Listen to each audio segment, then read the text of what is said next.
আল্লাহর জ্ঞানী মানুষরা সমুদ্রের মতো হয়, তাদের ভিতরে অনেক জ্ঞান থাকে, কিন্তু তারপরেও তারা শান্ত থাকে, বিনয়ী থাকে।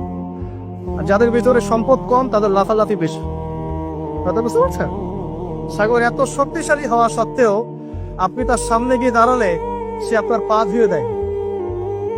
আল্লাহ বিনয়ী মানুষ এমনই হয়, অনেক শক্তিশালী হওয়া সত্ত্বেও, সম্পদশালী হওয়া সত্ত্বেও তারা আপনার পা ধুয়ে দিক।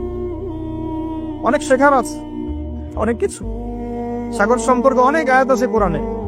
যখন সাগরে নৌযান চলাচল করে, তখন আল্লাহ পাক যদি ঝড় ঝাপটা দেন, প্রাকৃতিক কোনো বিপর্যয় দেন, তাহলে মানুষ মুখলেস ভাবে আল্লাহকে ডাকা শুরু করে।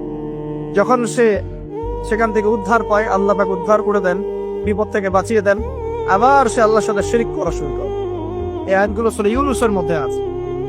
তো আমরা চেষ্টা করব সাগরের মতো সম্পদশালী হওয়ার জন্য। সম্পদশালী ভিতর থেকে, ভিতরে সম্পদ থাকবে, যেমন ভিতরে জ্ঞান থাকবে, কিন্তু বাইরে বিনয়ী ভাব থাকবে। সাগরের মধ্যে পা ধুয়ে দেওয়ার মানসিকতা থাকতে হবে।